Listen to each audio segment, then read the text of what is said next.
cannot tell your neighbor he is stealing ducks when you are stealing funds. As High Commissioner, I was wrong. As Charandas Prasad, I reacted naturally how any person would have. I did not come here for that kind of abuse. I did not come here for that kind of abuse. If you're going to go down that road, I'll walk off. But it's all okay once they're talking. If they were talking, I could not have been here today. You got ADHD. I got nothing. Calm down. I think I've done enough in terms of taking our team out of trouble from losing. Come on, Lou Taylor. You got screwed. I'm reading the script now, and the first person that comes to my mind to play a detective, Yes, but okay, an he's good. erratic Mikhail detective is Mikhail Rodriguez. Why an African slap an Indian? Why a man and slap a woman? Look, girl, how you deal with that? You deal with that. We must encourage platforms like this because it brings together different people and allows for discussions to take place in our country on a multiplicity of fundamental issues. Kingdom, you apologizing for something you think I did is wrong. I don't want you to do that, and you should not have done that.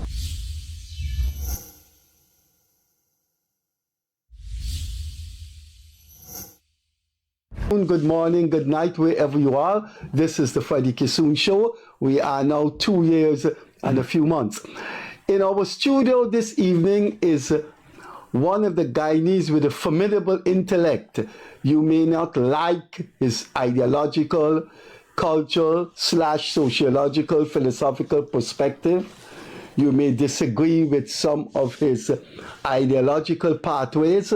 You may disagree with his interpretation of the cultural history of Guyana, but you cannot deny that in the Guyanese nationality, this is one of Guyana's most profound intellectuals. Our guest this evening is such a person, Ravi Dev. He needs no introduction. When you've been around social activism for more than 25 years, you need no introduction. He's been missing in the studio for a couple of months, and since then, a lot of things have happened. We're about a year into an election. So, without further ado, Ravi, welcome. And I read this thing and I said, we have to start with this because this is straight up your area now. Well, thank you, Freddie. Let me say thank you to all your audience out there, and I hope we'll be able to discuss things of interest to them. Sure. I'm putting this up on the screen. It's an eventful life by one of the most experienced third world international financial specialists. He is Guyanese, was one of the leading members of the WPA, then went into the United Nations and CARICOM. He is one of the third world's leading experts on international political economy.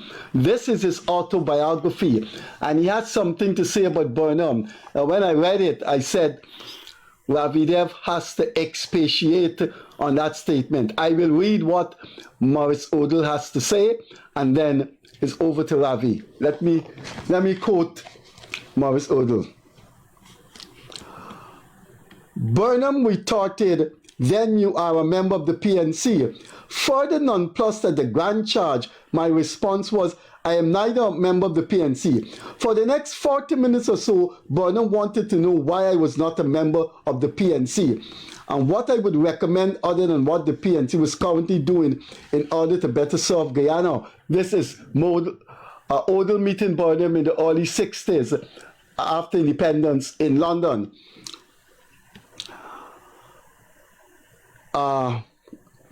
Right. In response, I took the opportunity to propose the power sharing strategy that the New World Group publication had recommended a few months earlier as being appropriate. Burnham responded that he was not prepared to go that route so early in his term of office, which began in 1964, and that was his African supporters expect And what his African supporters expect was a period of consolidation and furtherance of their interests. Now, Odell and Burnham are talking in a hotel. Burnham said, why don't you come over to the PNC? Odell said, I'm not a PNC or PPP. Burnham said, wait, what ideas you have for my government? Odell said, power sharing.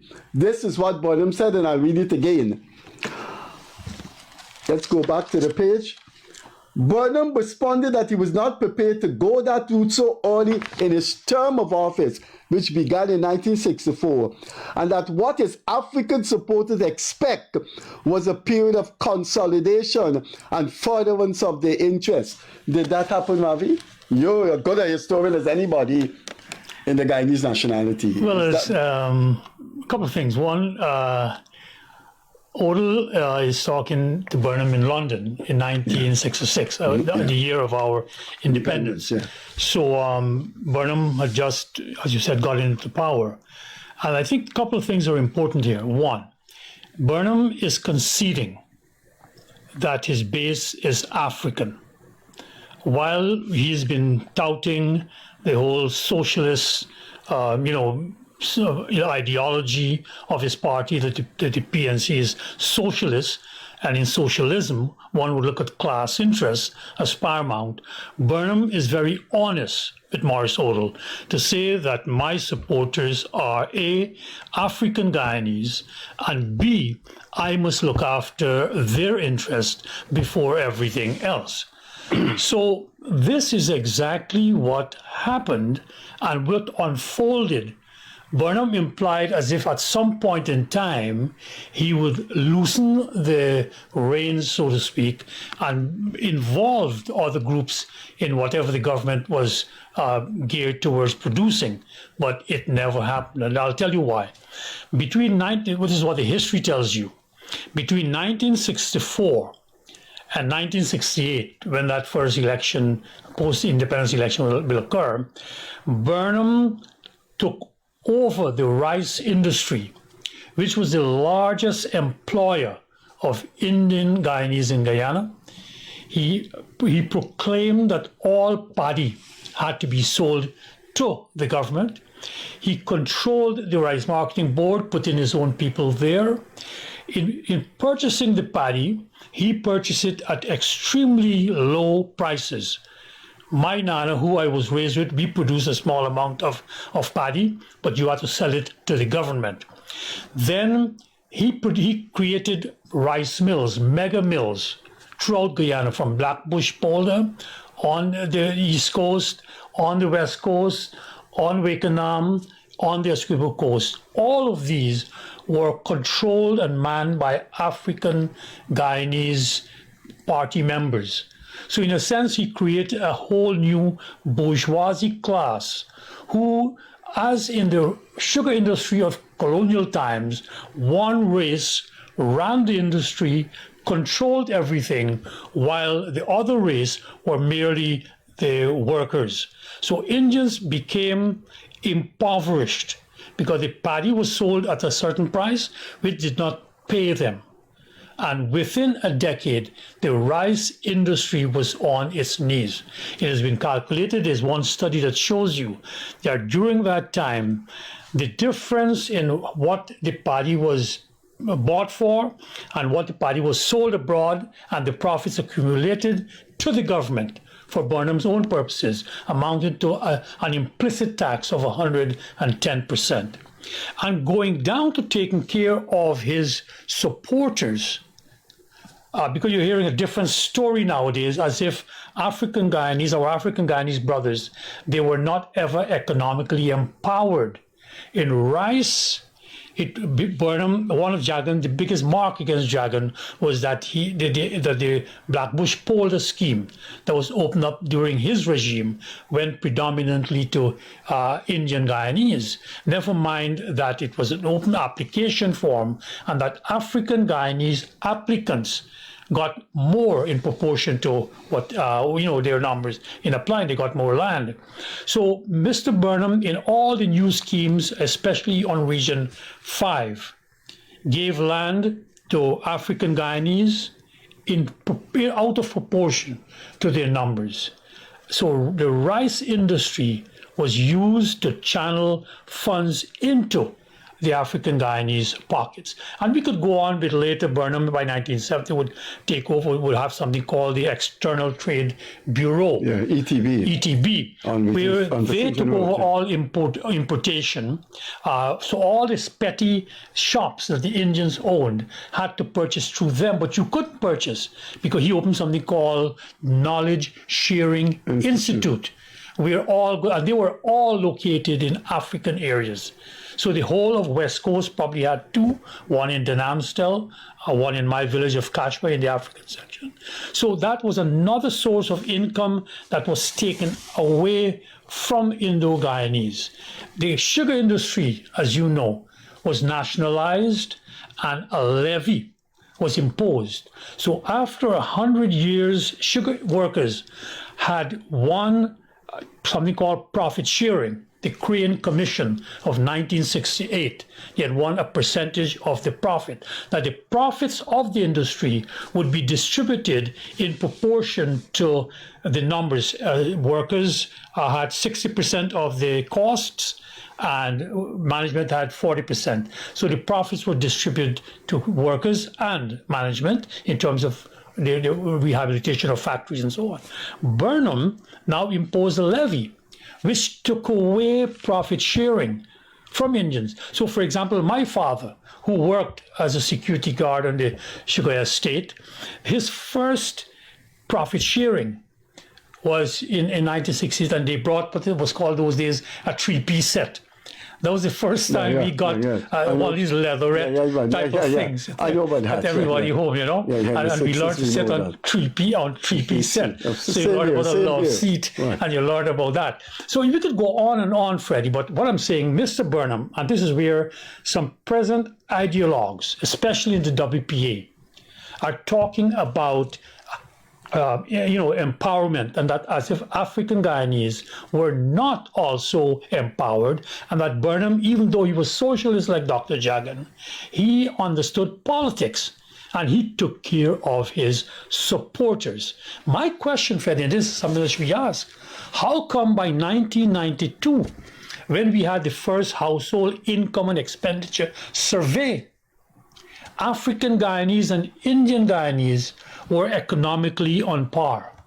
If all of this wealth was drained out of the Indian section of the economy and placed into African pockets, how come they did not use that wealth to then rise further, move up? I think that's an important question, because and I think right now we are facing that same question in the present conjuncture, as to whether we're going to just put money into people's pockets and not worry about what that money will be used for and how we will move ahead. And I'm not making any value judgment. I think it's a matter that we have to deal with. It's not just a matter of handing money to people. We have to look at, cultural aspects and all that. Kimani Nehusi, your old friend Drake from Francis Drake, talks a lot about this. And I think that's an element where our WPA friends don't talk enough about. They simply play the blame game. Now, if you just throw money at African Guyanese, that will solve the problem. When I read that, I said I have to ask. When I read what Udo said, I said I have to ask you, because I wanted to get from you. I expected to get from you what I got right now, in that you have painted a canvas of these people were empowered. So the cry of discrimination now rings hollow, because not only did the government empower them, but the government guillotined Indian interests, and there was a transfer. And that, I think, that adumbration needs to be repeated ad nauseam. It needs to be told, and I've written about it. What happened 40, 50, 60 years ago? Didn't we have African empowerment? Well, you see, okay, I was towards the end when I returned to Guyana and, started activism and all that. Haslam Paris and I got on very well. A great intellect, one of the Paris is noted for being intellectuals out of Buxton. So Haslin and I spoke because Burnham had put Haslin in charge of the bauxite industry, which had been nationalized even before. So here was nationalization where all of the management of the bauxite industry was given over to African Guyanese. But what happened is that, and this is an explanation of part of what happened, that when they were given allowance the permission to run the industry and the authority to run that industry, and Haslin was up there, the supporters of the PNC who worked there felt they could do anything. So during those years, in the first few years of the bauxite nationalization, they produce surpluses. Production rose, surpluses in terms of finances were produced. But what was happening, they were not using part of the funds to rehabilitate and maintain the factory. Maintenance is important in any mechanical device. It will run down. So within a decade, production started to plummet, both from the plants not being replenished, everybody thinking they're bosses, doing their own thing, because you had all kinds of workers, council running things and whatever. It was not run on strict business principles. So even after the alumina plant was shut down, and the alumina plant, it needed electricity. That's why they had an electricity generating plant. Even though it was shut down, so it doesn't justify the electricity anymore. The electricity was kept going to give the people of Linden free electricity from the 60s. So from the 70s, free, because they were getting it already, but even when the plant closed down, it continued to be free. The point is, in Haslin's estimation, the political directorate interfered too much. What they thought, they were empowering their people, but they were not working on strict business lines, in strict commercial criteria in terms of profitability, in terms of making decisions as to what to close and what not to close. And so I think, Freddie, what we have to look at in the present is that part of the reason was Burnham's politicization of all of the 80% of the economy that he boasted about controlling. That 80% was put in the hands of his supporters. They lived high off the hog, and the ordinary people, eventually, of both races suffered, because eventually, if the industrial structure falls apart, everybody's going to suffer. And then we have of course, by the 70s, people like Mr. GUYANA now saying what has happened to Afro-Guyanese, that Burnham has sold out to the Portuguese and Indian business class. But I'll give you something in sugar. I'm from the sugar belt. I live in Iflat. I still live in Iflat. I still live in the lot that my father got when he came out of the low G's of Iflat. I still live there. And for example, I was abroad, but I used to return home annually. And the factory manager of Iflat, the administrative manager of Iflat, was a fellow named Tony Downs. And Tony Downs ran Iflat, right? Like his personal fiefdom. The factory manager, a fellow named Charles, did his own thing. So what they did was to enrich themselves using the state machinery. They put their own people with you. You're asking the people about, we were talking earlier off camera about people putting square pegs in round holes. The same thing happened on every industry. And I know after my husband told me about bauxite, I know about sugar, where all of these people were not qualified for the job, and then they used it for their own benefit. I had two brothers who were apprentices at Iflat Estate. Had they not around? They're wrong. They're abroad. Oh, that time you had two brothers. Yeah, they were here. And they both told me of instances of such flagrant use of the assets of the sugar estate, state assets for their personal benefits, that when you talk about people living ostentatiously nowadays, you don't know the half of it as to what happened. There was, at that point, I was told at the Leonora, there was a guest house for Yeah, I know the Leonora. the little guest house. Yes, I know. You have the big ones would go there and have a grand old time. That guest house was used for the wedding of the daughter of one of the directors of Gaisuko, right? And it was raining. That's factual. Factual, I'm telling So you. you don't want to call his name. I'll be honest with you, the name doesn't come to my mind right now. It's not Barrow, it's another very big name. No, Comet Barrow was bauxite. Bauxite, but the name doesn't come to my mind right now. And my brother was an electrician who had to go and fix up all of what would be, the house, bring it up to date. But as it was raining, they used over 300 bags of urea, sand to cover the road, so the bride and groom could walk from the public road to the guest house as if in snow. Which would remain the most expensive wedding walkway in Guyanese history.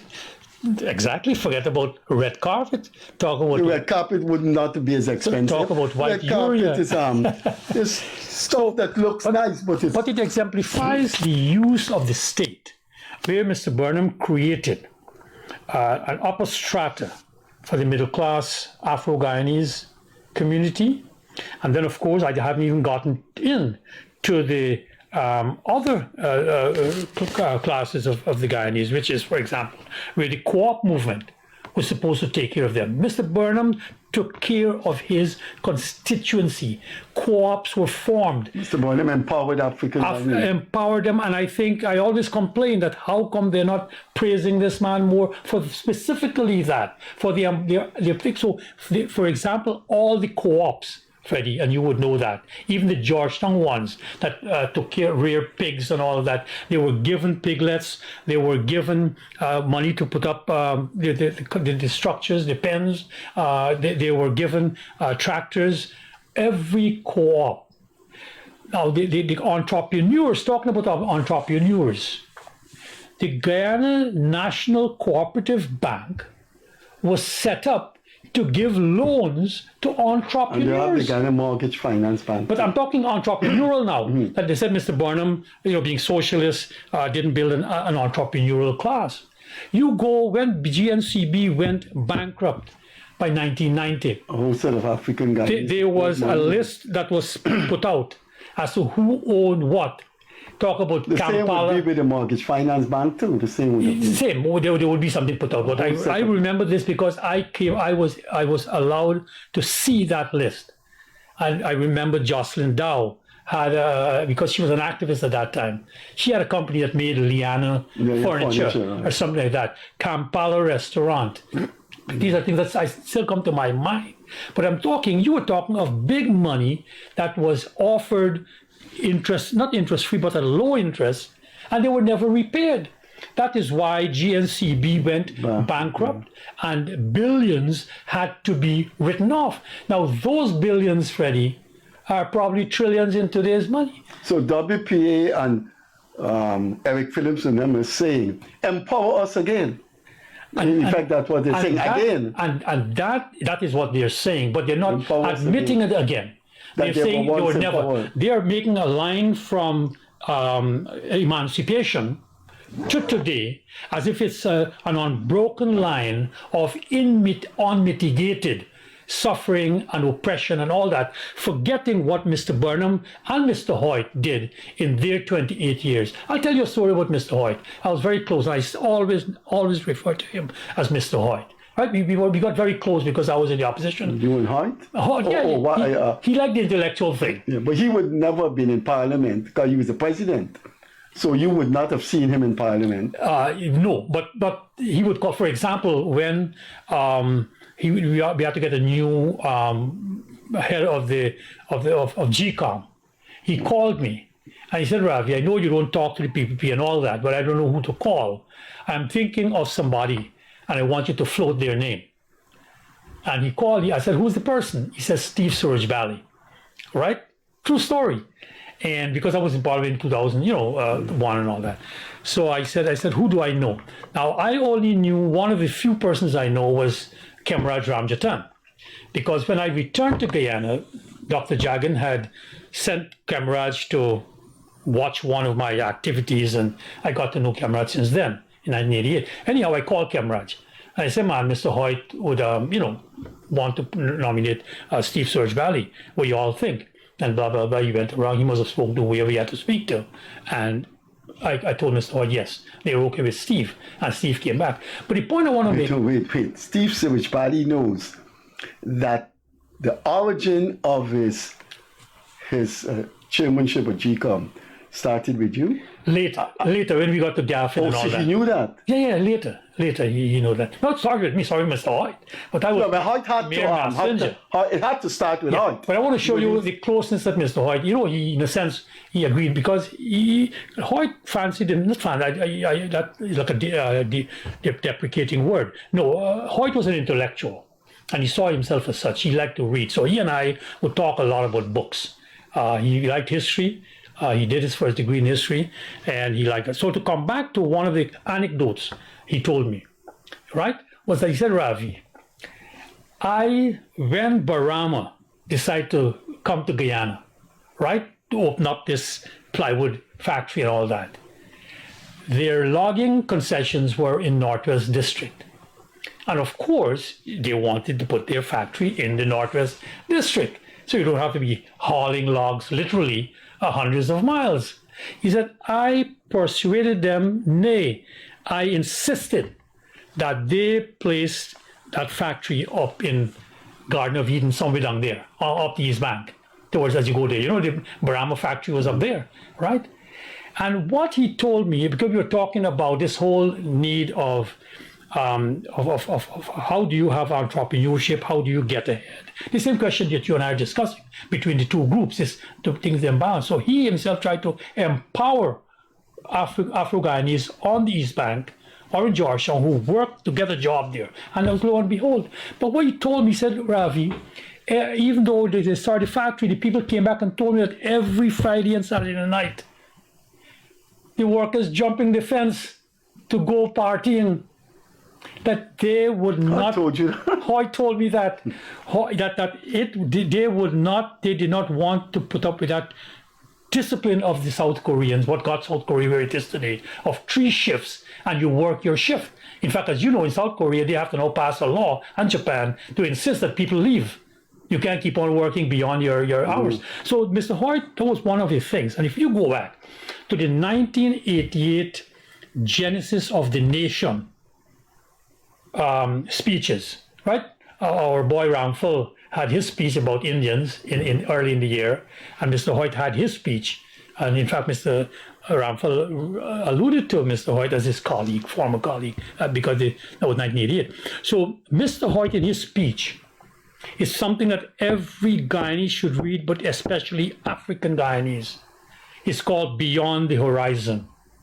And he said part of the problem of African Guyanese that is not recognized by most of the leaders is that because coming out of slavery, he quoted Orlando Patterson quotation that Afro-Guyanese suffered what he calls social death.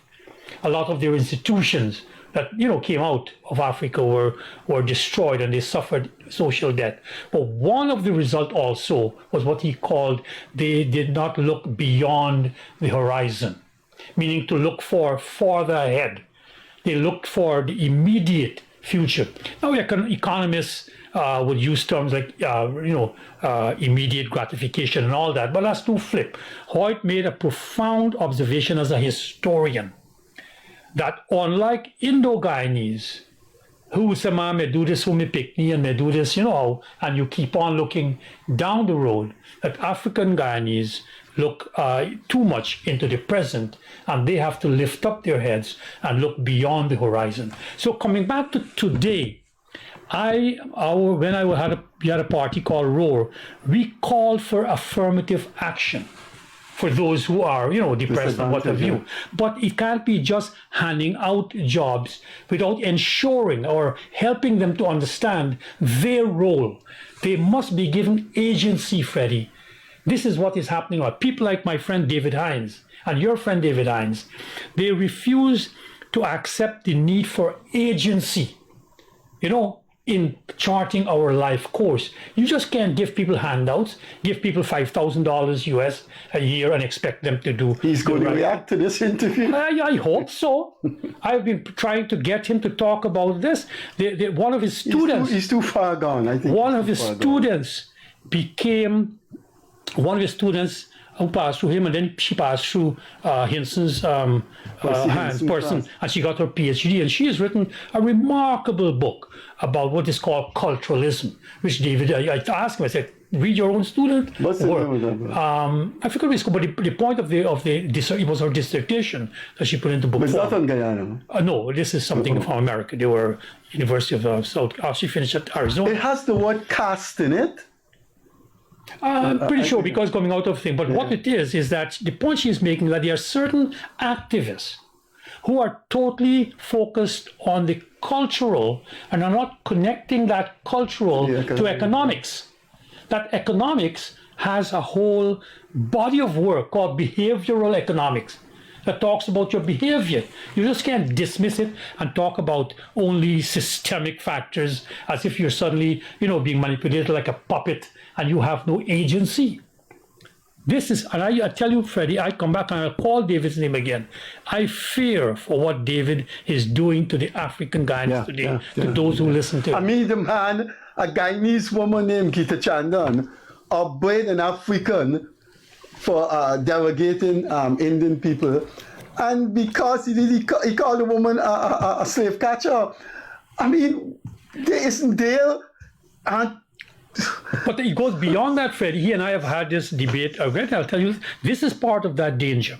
My point is that, okay, in plural societies, even if it's not plural, ideology can split society, and in that sense it becomes ideologically plural. You had left and right, even in England. But I want to say this, that you see, the point is that by David now defining our groups in here in such a manner that an Indian Guyanese cannot comment on the action on an African Guyanese, even when it affects him or her.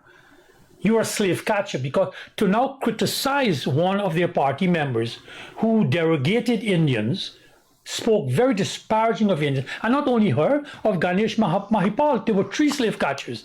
Ganesh was one, Gita was the other, and Mayor Ubraj was the third. They're all slave catchers. So it led to, in David's point, and I hope this doesn't spread, he is saying... No, he hasn't got that traction. No, what he's saying is that don't bother to go outside of your ethnic group for next election, because you're wasting your time. It's not going to happen. Now, my point is, Freddie, is that... So he's saying... don't look for crossover votes. Don't look for... Is what he's saying? Yes. In this multicultural, multi-ethnic... He has explicitly said that. But this is the important point. You see, when you look for crossover votes, Nigel, as you know, I'm going to bring Nigel, because my thing, as you know, I'm not PPP. Never been, you get me, still not PPP, whether a member or supporter or whatever you. But the point is, my point is that the PPP, he's calling them slave catchers, like Gita Chandan, for seeking crossover votes. Now, my point is that I don't want to get into the too much intellectualism about it, but in seeking crossover votes, you have to moderate your rhetoric, Freddie. So in a plural society, you're not cussing down every day. And that, hopefully, over time, can lead to some kind of rapprochement. But when you can cuss down and do all those things, but you're doing it and you're asking people to vote for you. David Hines is now presidential candidate of the WPA. But what he has done is to divide, and this is again the ossification of ethnicity, that he doesn't want to break it down. His thesis is that the PNC under Aubrey Norton will get your regular African votes. Nigel Hughes, my good friend Nigel Hughes, will get the middle class African votes, or middle class votes. And David will get And what? David will get the radical votes. All 10 of them. All 10. And all 10 are outside of Guyana, including the guy who called for beheadings. He's out of Georgia. You understand? Yeah. But if David is delineating that electoral contest that way, You don't if think he's going to strategy? get the radical, he's going to end up probably getting 5 or 10 votes. Well, So how much votes? but that's why he's calling for a coalition. So I don't know how. Coalition between whom? AFC, PNC, and WPA. The same old story? But on the new premises, and that is why they are What's the new they are premise? they are What's the new cussing premises? they are cussing Aubrey every day of the week for not supporting street protests, when Aubrey knows that street protests end up with violence against East Indians, and that doesn't get him anywhere, or get the party anywhere, or get the country anywhere. Yet every day they cuss him out because of that. But he is not in, Heinz is not in Guyana. Heinz, if Norton say, yes, let's go on the street, where is Heinz? Well, that's another story. There was a protest for the Palestinians at Heinz University, and he wasn't in the demonstration. But I don't want to personalize this. I want to keep it focused on our reality here. You see, But I want to ask you, what Heinz said to you about the African ontological view? That still obtains this. Would you say that the way Hoyt described or analyzed the African way of seeing life in the Genesis of the Nation speech, you still see that as obtaining in... I think it has altered tremendously since Mr. Hoyt spoke in 1988, August, well, actually end of July. And I think it's an empirical question now that we have to test, and elections will test that. I believe, and I can only go by my own interactions in my own village of Iflat, where there's an African section called Kashwa. Yeah, I know that place well. I have relatives. Right. My wife had relatives there. Where there's a group in there that is very supportive of the PPP. And guess who is the coordinator of that group in there? Tandai McAllister, James' niece, who's born in Iflat. She's a lawyer, a very qualified lawyer. And she has a group of young Africans in Kashwa, you get me, who are talking about development of Kashwa. So when Irfan went through Kashwa with her in attendance, and then they gave them funds for 50 chicken farms. Those were 50 Africans in Iflat section, the Kashwa section of Iflat, who will now become entrepreneurs. And that has happened in Denham still. That has happened, I can talk of what I know on West Coast, whether it's Dikendren or Varganuchan. The point is that you have a new cohort of young Africans. And there are some others from the older generation too, but they are harder not to crack. But the young African generation are seeing, and they like to use the word their lived experience. In their lived experiences, opportunities are presenting themselves, right, to them that they can then grasp. So, for example, in the webpage for the I Am Iflat run by McAllister, young McAllister, today there was something about they have about 500 spots open for training in welding, in masonry, and all these things. But isn't that what Ipadadiji was supposed to do? Freddie, you tried to provoke me or what? That's what Ipadadiji do. But Nigel Hughes is a topic in Guyana since he, and you said you come to Nigel Hughes. Come to Nigel Hughes about what? What you want to say about Nigel Hughes? Well, Nigel has, I know Nigel for the last 20 plus odd years, and in Roar's early life, Nigel happened to reach out and lend his legal assistance to a member of the group, and we got close since then. And he did it gratis, pro bono. and all that. And since then, of course, we talk about things.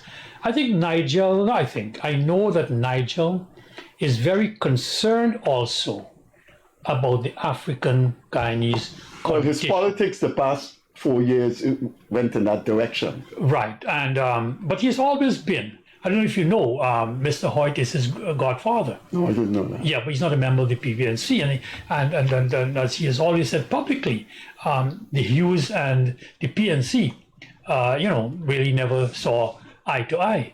So they were never Burnhamites or all of that. So we have to understand like the context of out of which Nigel arises. Yes, he's middle class and all that, but he's not been out of the belly of the beast, so to speak, of the PNC, if you want to call it that lines. He's been having to observe from the outside. But again, he's very concerned about the African Guyanese condition. And I think every African, all Guyanese ought to be, but based on how we play politics, ought to also be concerned. Now, Nigel, even though initially he appeared on a lot of the WPA programs and all that, I was very happy to see him in his mobilizing attempts. The first place he came out to was in Leonora Market. My wife shops in Leonora Market every Saturday. You understand? It's a very mixed community with a preponderance of Indians. And Nigel was well received by everybody. So unlike what the radical, like David Hines are talking about, Nigel now is not looking at this thing as slave catching. And I used the phrase, I said, if you're going to call Indians who recruit Afro-Guyanese into a party as slave catchers, should Indians call Nigel Arkati? The Arkati were the people who recruited Indians and fooled them to come. No, Nigel is reaching across. So coming back to, after Roar folded, I would go around the country every now and then. And my last trip was up the Esquibo Coast. And the people from the AFC, the activists who came out of Roar and had crossed over to the AFC, all of them to a man speak glowingly of Nigel Hughes and not Kemraj Ramzachan, nor my friend Trotman. Yeah, I could understand. That is the Trotman, oh my goodness, I can understand. Or Nigel, or Kemraj. Right, so right. people think that, it's an Indian thing. So I am saying that while I don't think that Nigel, because of our polarized politics, especially being polarized by people like Hines and others, that I don't think that if Nigel runs on its own, because I'm not so sure how successful he will be, because he'll be pulling votes from traditional PNC votes. I found him to be intellectually profound person. And I couldn't understand why for the past 4 years he drifted into that African, and in the company of people who would turn off Portuguese and turn off Indian people. I mean, I thought as I read his things and he went into Buxton, delivered thing and said, if you don't come to the table, we will break the table legs. I thought he had drifted into that. And he was staying there. And then he became leader of the AFC. And I thought that 4 years of Africanization of his politics would hurt him. This is a multiracial country, must always appear to sound multiracial. Well, as I said, David has rejected that, and the WPA have rejected that. All these, and I would assume all these elders like Odell and C. White Thomas and all that, who never knew race back in the day, now are now approving this. But coming back to Nigel, I have thought a lot, because again, speaking to Mr. Hoyt and what have you, Mr. Hoyt, of course, argued with me publicly in the Starbuck News. At that time, he didn't see Afro-Guyanese and Indo-Guyanese, and what was this guy Ravi Dev talking about. But he came around in delving into it, and he was an introspective individual. And he came around to understanding that, to a great extent, coming back to his speech and what have you, that we must address the problem along those lines. But coming back to Nigel, in 1965, Sir Arthur Lewis Nobel Prize winning Economist. Arthur Lewis, coming out of the Oxford universities. He wrote a book, Politics in West Africa, talking about how do you how do you deal with the politics in plural societies, right? And this is when M.G. Smith had already been doing his work in the Caribbean, but Arthur Lewis comes back, and of course he's the one who tried to save the Federation.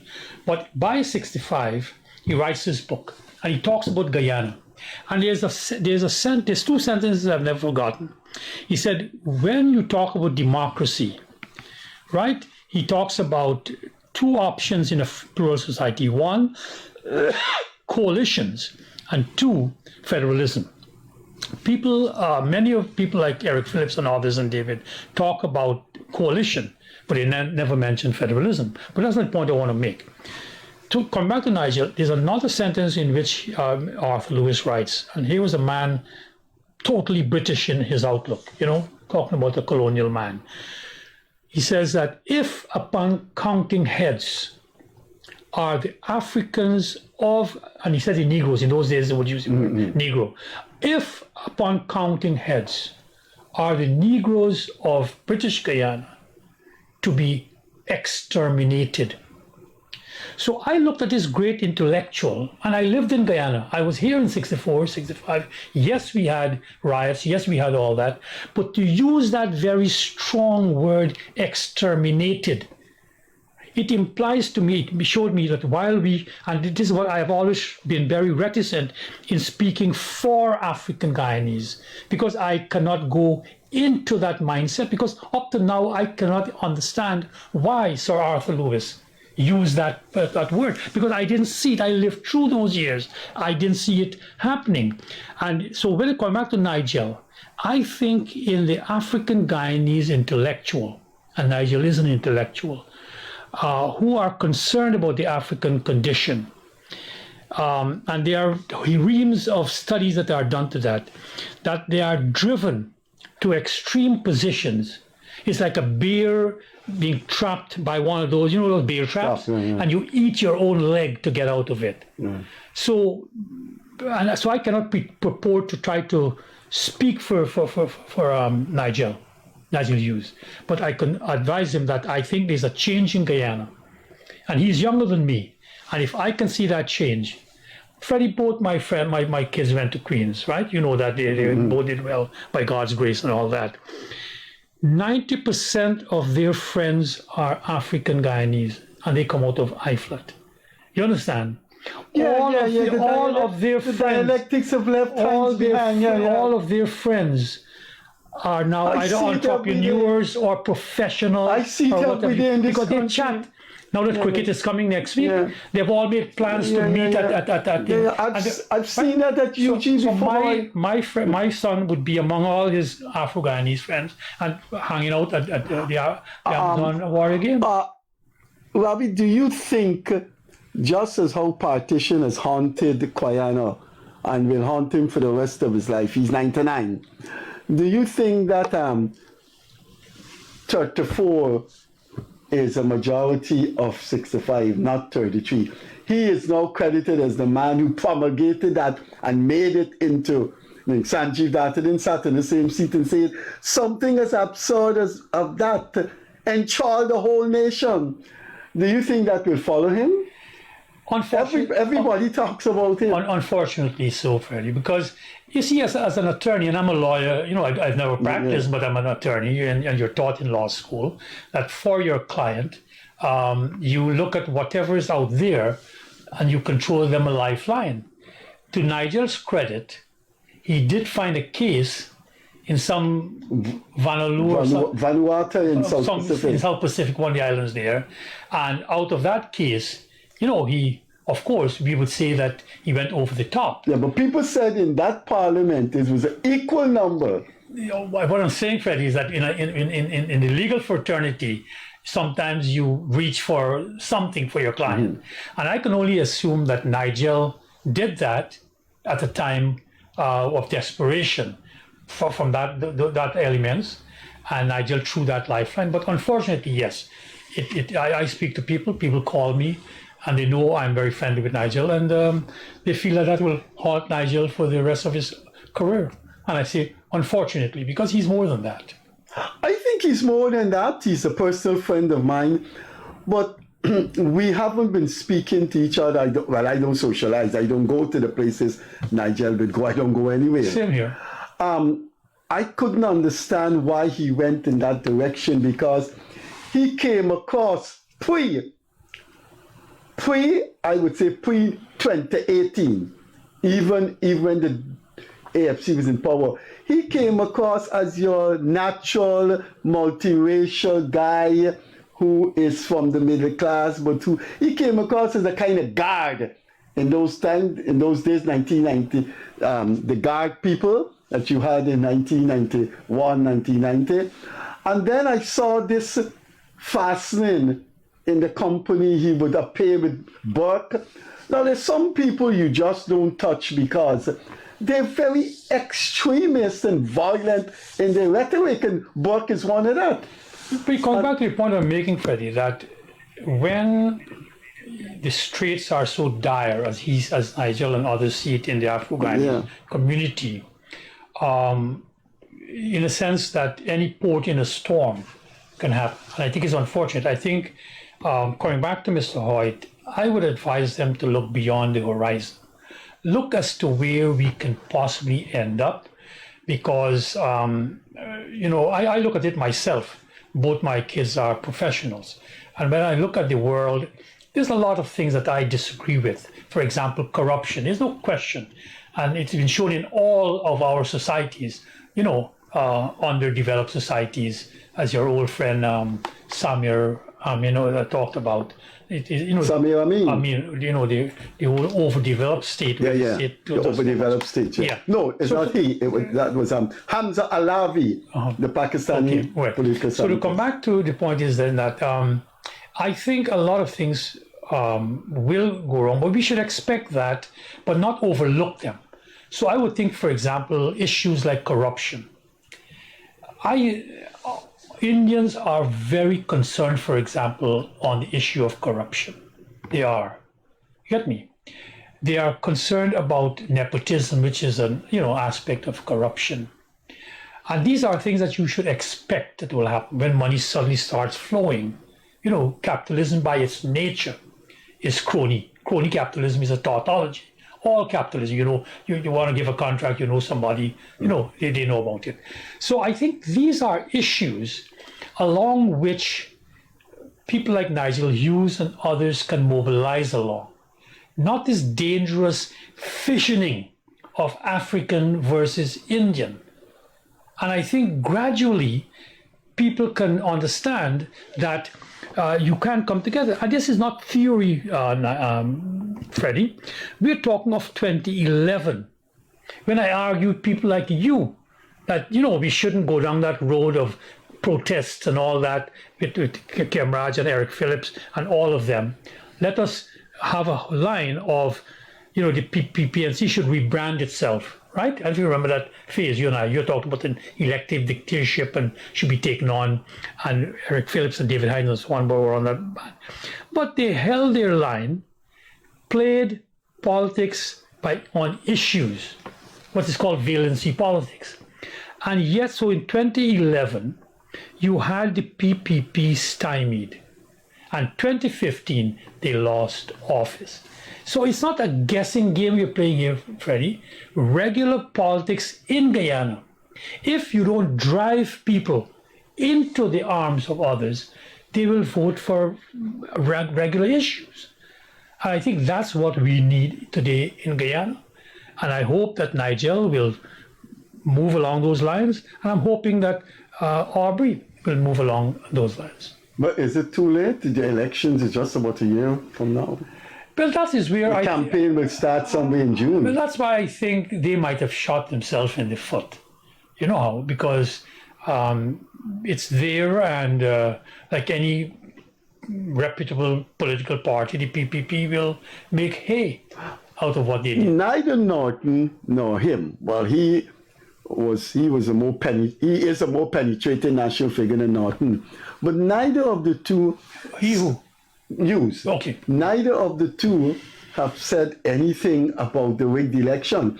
And I think Indians would have expected Nigel, because of his commanding stature pre-2015, Indians would have expected him to say something. I mean, the way Dominic Gaskin did, Ian MacDonald, but he has been so far silent on that election. And wouldn't that not resonate among Indian people? Well, that is where this new politics that I hope is evolving will include political morality. There has to be some kind of, even though people assume politics is amoral, it's not totally so. Even if the morality of politics is expediency, right? At least he should do that because it makes sense. If you remember when Trotman came out in 2005, I was part of all of us were part of trying to develop, a third force and a center force.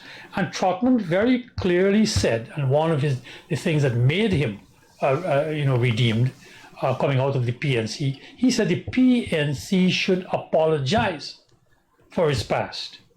A lot of people didn't like it, but we remember that Raphael did a call for the PNC to apologize. And I think we have arrived at a similar moment, that for there to be a new politics and for the AFC to be given some credibility, there is going to be the need for a watershed statement. And I think such a statement might be necessary. The time is going. The operator told us we got 4 more minutes left. The two laziest analysts in this country, you would be surprised to know who they are. The two laziest analysts in this country. They're sitting right at this table here. And I think of the two of us, I don't know which is the laziest. But Ravi, it's time you write a book, time you write your autobiography. Well, I'll tell you something. I have written materials that can give But why not put 10 books. Selected essays then? That is what People- as you know, I was medically challenged in the last few months, and I've made a commitment to my own kids that once I get back myself, totally on my own foot, my 2 feet, I'm going to. And many people have encouraged me to do that. Pick them along themes. No, you have and to put together- you have to contribute Yes. to Guyana's historiography. Yes, I'll do you that. have, I promise you, Freddie. do it. But our time is not up yet.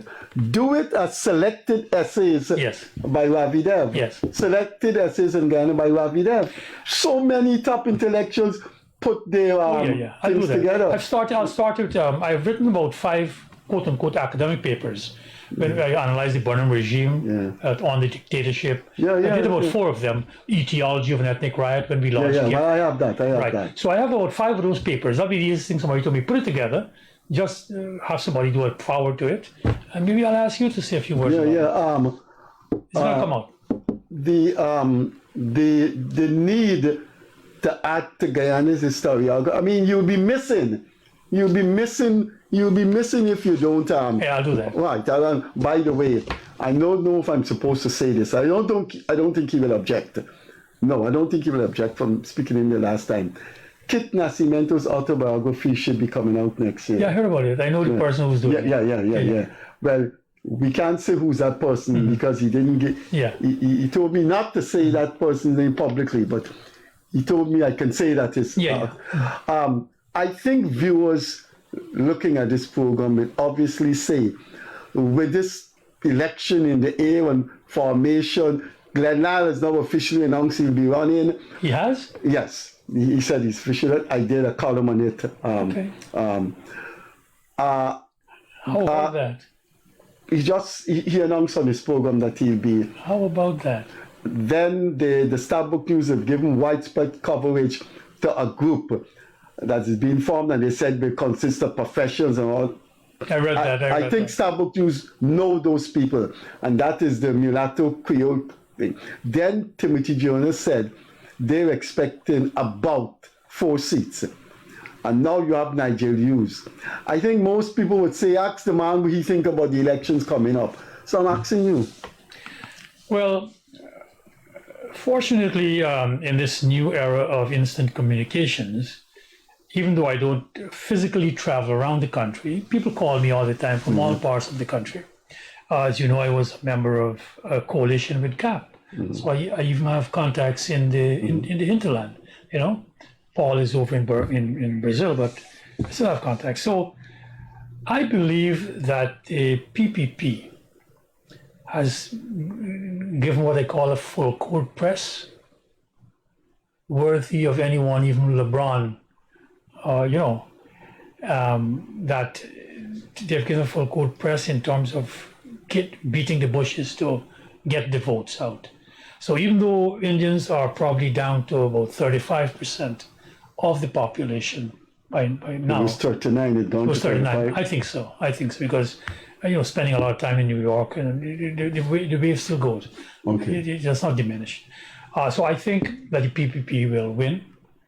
I think they will increase their majority and they will come out victorious because the kind of politics that the opposition is playing right now, let me be frank about it, is playing into the PPP hands. People want the opportunity to develop themselves. And look, the latest thing with Figaro, I mean, not this alienating the PNC, but listen, the operator just told me that he don't want to call you an exploit of labor.